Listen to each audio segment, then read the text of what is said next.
અલ્પાબેન ગિરીશભાઈ ભોઈ. હું ધોરણ 4માં અભ્યાસ કરું છું. મારી શાળાનું નામ છે શ્રી ઉચ્ચ કન્યા પ્રાથમિક શાળા. હું આજે તમને વૈજ્ઞાનિકનું નામ છે વરાહમિહિર. વરાહમિહિરનો જન્મ ઈસવીસન પૂર્વ 505માં થયો હતો. તેમનું અવસાન ઈસવીસન પૂર્વ 587માં થયું હતું. વરાહમિહિરના ભારતના જ્યોતિષ, ખગોળ, ગણિતમાં ઘણો મોટો ફાળો છે. તેમણે બૃહદ સંહિતા નામના ગ્રંથની રચના કરી હતી. મારું નામ મહેશ્વરીબેન હસમુખભાઈ પરમાર છે. હું ધોરણ 4માં અભ્યાસ કરું છું. મારી શાળાનું નામ શ્રી ઉચ્ચ કન્યા પ્રાથમિક શાળા છે. હું તમને આપના વૈજ્ઞાનિક વિશે કહું છું. તેમનું નામ ડૉક્ટર અબ્દુલ કલામ છે. ડૉક્ટર અબ્દુલ કલામ એક પ્રખ્યાત વૈજ્ઞાનિક હતા. તેમના જે ભારતના 11મા રાષ્ટ્રપતિ હતા. તેમનો જન્મ 15મી ઓક્ટોબર 1921ના રોજ રામેશ્વરમાં થયો હતો. તેમને મિસાઇલ મેન તરીકે પણ ઓળખવામાં આવે છે. લક્ષ્મીબેન મેલાભાઈ છે.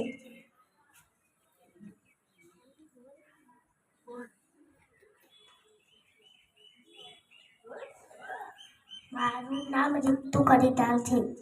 હું ઈસરોમાં કામ કરું છું. મારું બીજું નામ રોકેટ વુમન છે.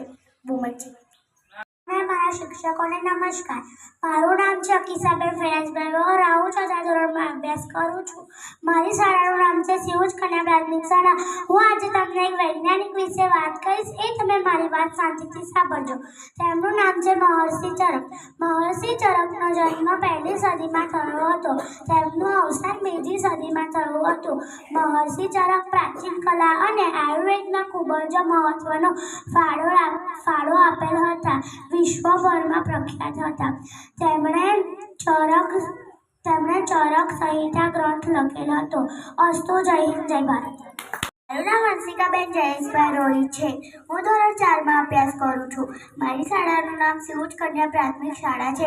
હું આજે તમને એક વૈજ્ઞાનિક વિશે વાત કરું તો તે વાત તમે ધ્યાનથી સાંભળો.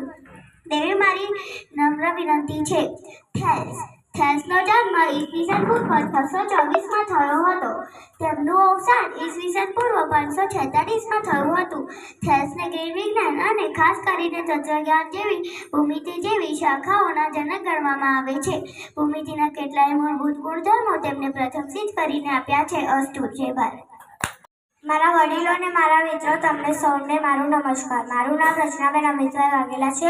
હું ધોરણ 4માં અભ્યાસ કરું છું. મારી શાળાનું નામ છે શ્રી ઉચ્ચ પ્રાથમિક કન્યા શાળા.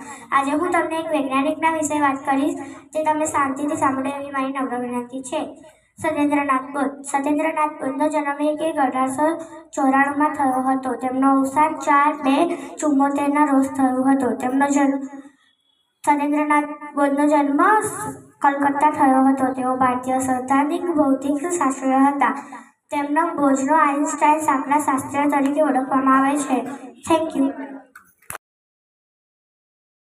નામ છે પાયલબેન વિજયભાઈ પરમાર. હું ધોરણ 4માં અભ્યાસ કરું છું.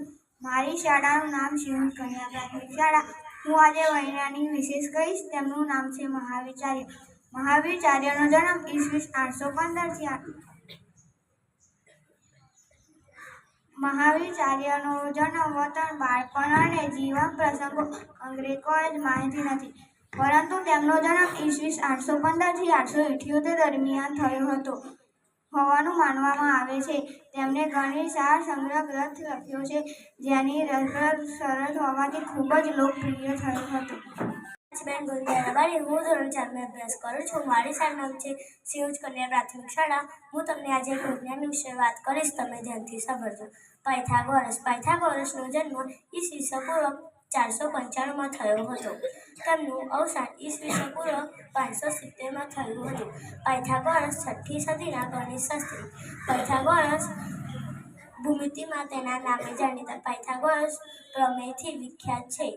તેઓ ગણિતશાસ્ત્રી